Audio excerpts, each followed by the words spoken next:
When should a contractor hire a fractional CFO? Um, I guess more so when they feel they've outgrown the need for an internal account, right? An internal account can only give you so much, right? And someone that needs to look outside the box of, my net profit was this, why is that? Someone that can answer that question. It's not as easy as like, oh, my payroll was too high this month.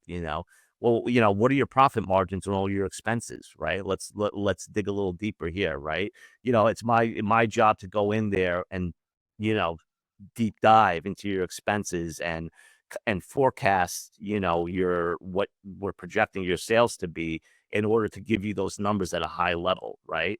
Another thing is to see, pricing, right? How are we bidding our jobs? That's where we get a lot of contractors. I feel like I'm not bidding my jobs correctly in order to get the correct profit. What's one of the biggest expenses? You just touched on it, right? For contractors, insurance.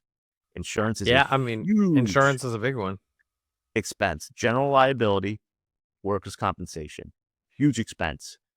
If you ask all these contractors, right, how are you paying for those insurance policies? They'll look at me like I had 3 heads. Like, what do you pay at the end of the year on renewal? Are you bidding that into your job? They'll tell me, no, I'm paying out of profit. Yeah, Like, most why of would them you pay aren't. that a Yeah, profit? So, like, your workers' comp's the biggest one, right? Workers' comp, I see so many contractors, specifically startup companies, right, that have no idea what their payroll is really going to be, right? Because workers' comp's based off an estimate of payroll, right? So you estimate your payroll would be $200,000 this year. You end the year, your payroll was $600,000. Okay, now they're going to do an audit, not in December, not in 12/31. They're going to do an audit in April, okay, because now you just renewed on that false payroll, probably. And then 4 months later, they're going to come to you and they're going to say, well, you owe us basically on that $400,000 difference that you didn't estimate correctly. And then the 4 months that you just renewed on, you also owe us in that because you made it on the same renewal on your estimate. And now that puts people out of business because they have no money to pay that. And it either puts them out of business or it puts them more in debt because what happens is they'll back pay that on yeah, top of their new workers' comp policy.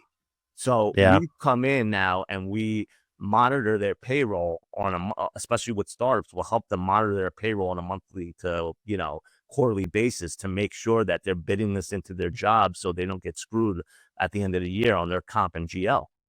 And it's a huge difference. And it's been a game changer for a lot of our contractors. They say they love it, and just looking at other things that they should be bidding into their projects that comes into the high CFO level. And then also obtaining funding for them also, right? Because that's one of the biggest things, is, getting their WIP reports correct and their financials correct, especially with job costing. When you give a bank, a lender, a P&L by project, that increases your level of funding as opposed just to a regular level up one P&L. It gives them so much more information, and we've had that experience, and I've talked to bankers, on this topic. And when you're able to have that level of data, it gives you so much access to different funding.